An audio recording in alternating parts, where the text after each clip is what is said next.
Okay, so this video is about setting up a free web server on Amazon Web Services. You should be able to have it free for about a year there, if I remember correctly, under their free tier. And we're not going to be doing the S3 one, which can only do static websites. We're going to be setting up an Apache web server enabled with PHP and MySQL libraries on EC2. So the first thing we need to do, go over to Services, click on EC2. Now, very important, do consider what region you set up your EC2 instance in. This does play a part later, particularly when you set up your database. Okay, so if we want to launch an instance, we just click Launch Instance. And what type are we using? We are using this one. Now, in your list, it might not necessarily be the top one. Just make sure that the name matches that. Click Select. We want to use the T2 Micro, free tier eligible. We don't really need to configure anything else. If at a later stage you want to get more into things, you can go back and check that out. But for now, we just hit Review and Launch. And our security groups are automatically generated. We'll get to that later. And now this is a very important part. Okay, let's ignore that. We want to create a new key pair. You won't have an existing key pair yet, presumably.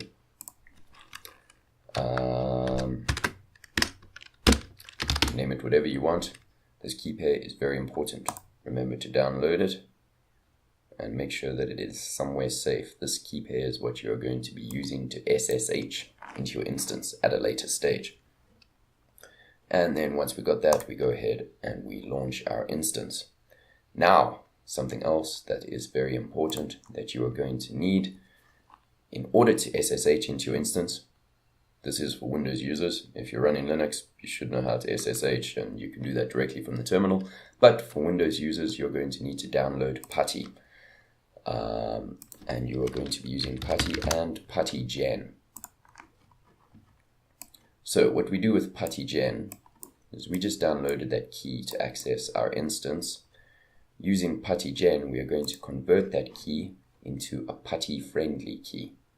Might not make sense to you, but just follow what I'm doing and you won't have any problems. When you click Load Private Key, remember to go to All Files, because we're not using, it's not a PPK file that we're loading. And then that's the key that we saved. Cool, successfully imported. Now, if you want, it's probably advisable, put a passphrase on the key. Just remember to memorize this passphrase, because if you lose it, you won't be able to access your instance. Or you could just regenerate another PuTTY key from the Amazon key, whichever. And then we say Save Private Key. Let's just save it to Documents. Delete that one. That was from a trial run. Save it, and we are done with that end of things. Our instance is up and running. So we take the IP of the instance we're going to be SSHing in. So port by default is port 22. Now the SSH user on this distribution, on this Amazon Linux AMI, is EC2-user. That is our SSH user by default. If you're using a different AMI such as SUSE or Ubuntu, it's obviously going to be different. So we put in our username at IP, and then we just want to save this. Now, before we save that, we need to make sure that our credentials are right. So we go now into this section, open SSH, just click on auth, we don't need to open it.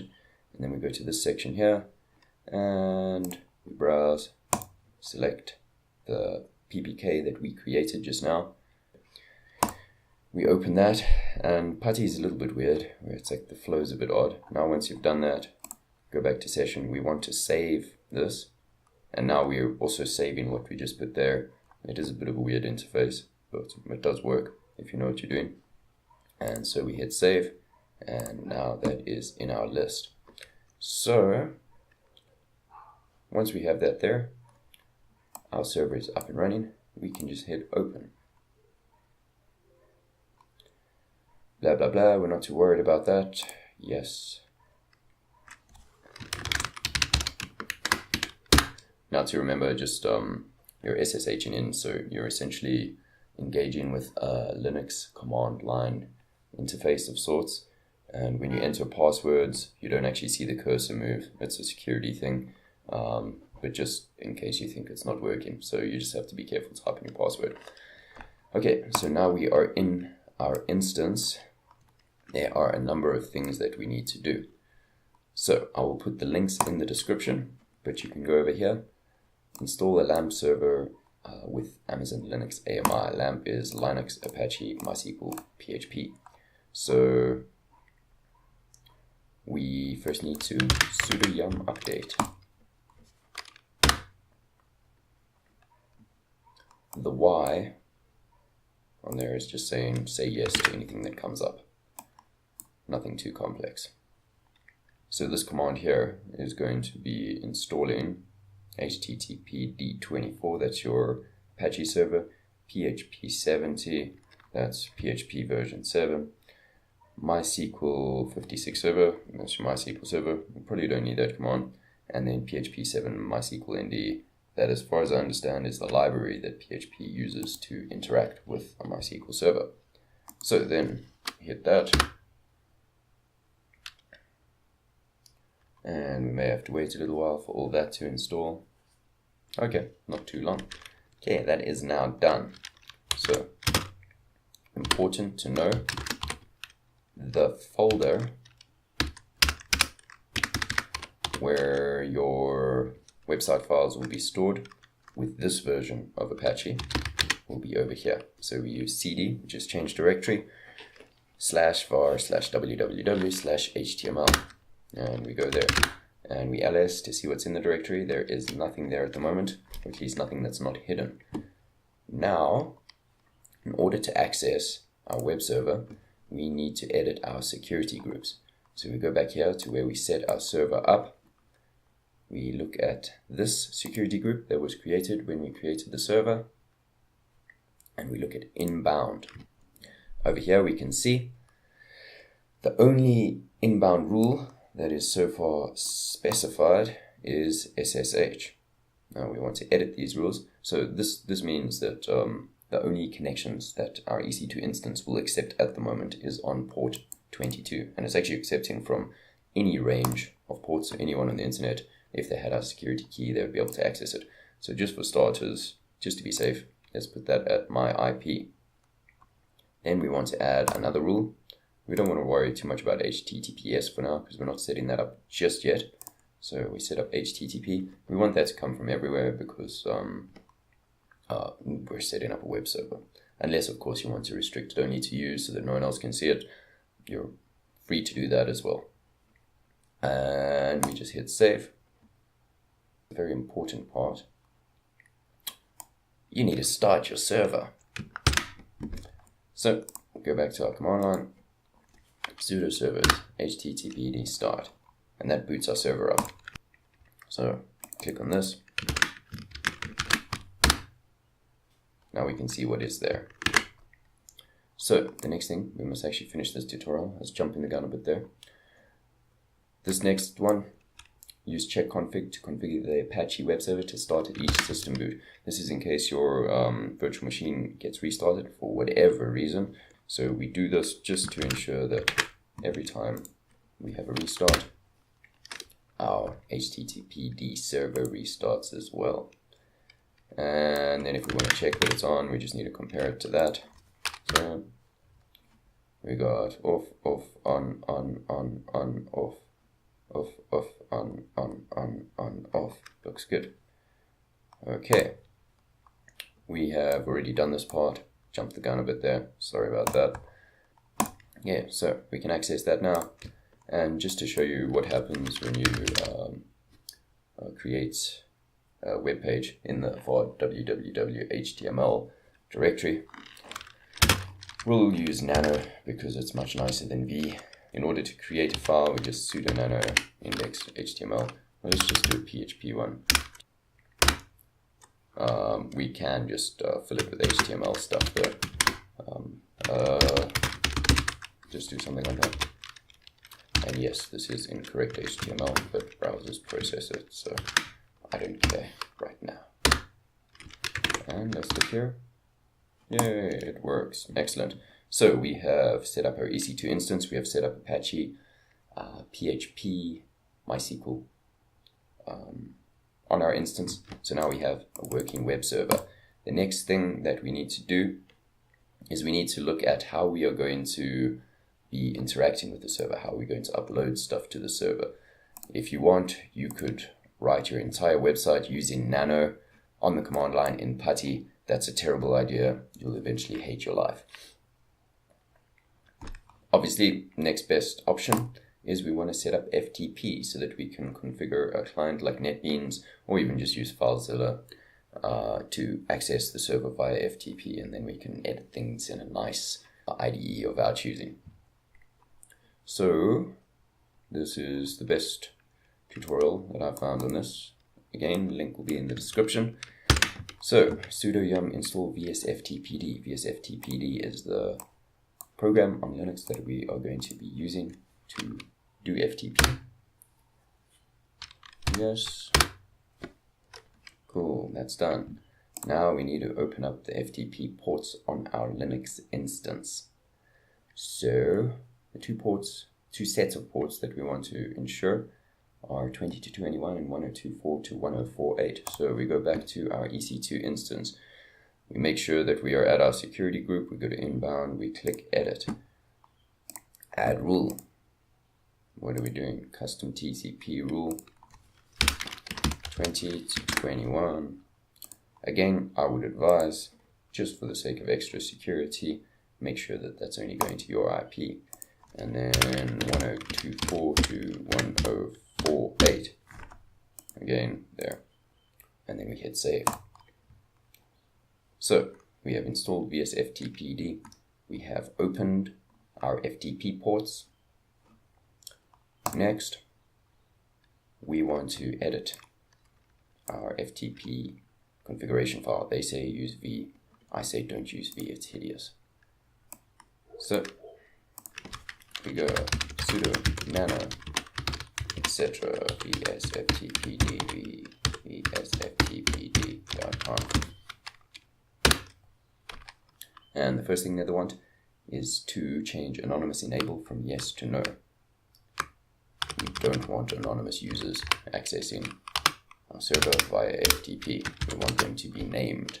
And then we want the following at the end of the file. So go down to the end of the file.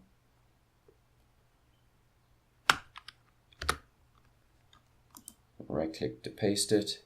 And then the very thing at the bottom, you need the public IP address of your instance. So that's of your EC2 instance. So we go back to here. We go to instances. And we take our public IP from there. Cool. That is done. Oh, and using nano, sorry, I'm just assuming here, but the controls are there at the bottom. Control X to exit. And then if you want to save, you hit yes. If you don't hit that, and then enter. If you don't hit that, your changes aren't going to save properly. So just make sure to do that. But otherwise, you can just look for a nano tutorial. Nano is pretty easy. Okay, so once you have edited that, we go back to our tutorial. What else do we need? Then we need to restart vsftpd. So sudo cc init .d vsftpd restart. Okay, now according to the tutorial, it should look like that, so we're okay. And then now you want to add a user. So sudo add user EC2 FTP. You can name it whatever you want. I'm just naming this just to make sense to me for now. And then sudo pass wd EC2 FTP. and then we need to enter a password. Just make sure your password is something you can remember, otherwise there is no point. Okay, so I've set my password. Just make sure you don't make the mistakes I did. I just ended up typing it wrong multiple times. Anyway, so password is now set up. Now we want to restrict the directory that this user we have created has access to. So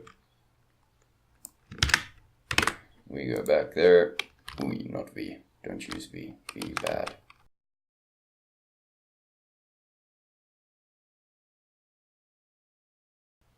And comment out the line chroot local user yes.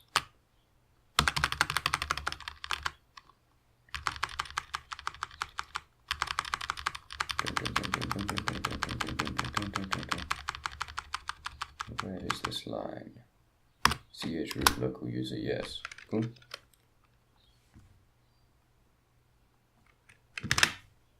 Yes, we want to save changes, and then we want to restart vsftpd again. vsftpd restart. Then we want to make sure that FTP, just like our Apache server, restarts when the system restarts. Yeah. So we do that. Boom. And then what do we want to do? Yes, we want to actually change the directory that this user has access to. So we go sudo user mod -d, and now we're wanting to make their home directory our web directory, because that's obviously what we're going to be editing. I just do it straight to the HTML. They say www, but I don't know. It's up to you, really. EC2 FTP, that's our username. Boom. And they say give permissions to the www group. That's not configured by default, so we're not going to worry about that for now. One thing we do want to make sure of though is we go cd up out of our HTML folder, and then we look here, go ls-la. This lists the folders and the files, and it tells you the permissions as well. So if we look over here, these all belong to the user root and the group root. We're not going to be able to edit the HTML stuff if root owns it. So we need to actually make those the HTML folder belong to our FTP user that we just created. This is very important, because if you just take what you've done now, you'll be able to connect via FTP, but you won't be able to do anything because the server doesn't recognize you as the owner of those files and folders. So we go sudo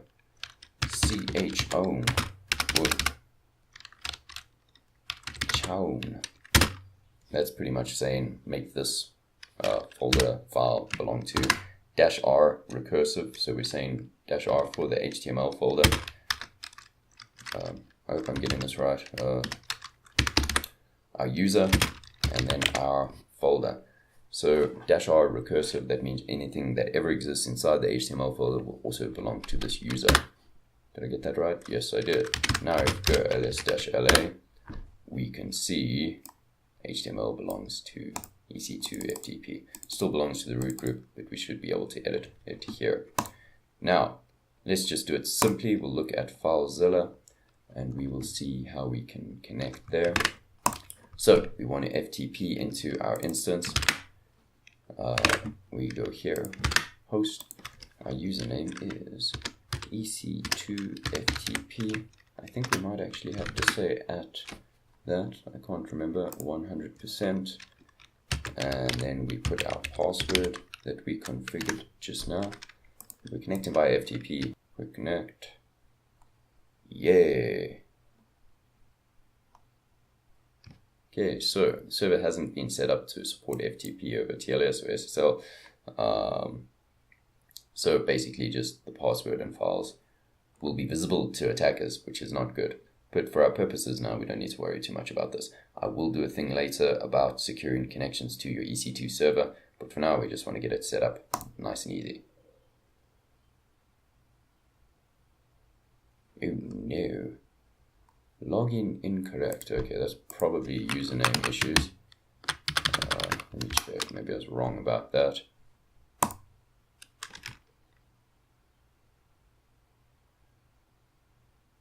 And there we go. Okay, so just remember, your username is just your plain username. So now we are in there, and this is our index.php file that we created just now. So we can say view edit, and I've configured FileZilla to edit it with Notepad++, so that's what's going to open. And here it goes. That's what we have there. It works. Now we can put something else in. Let's just do this. This is not an HTML tutorial, by the way.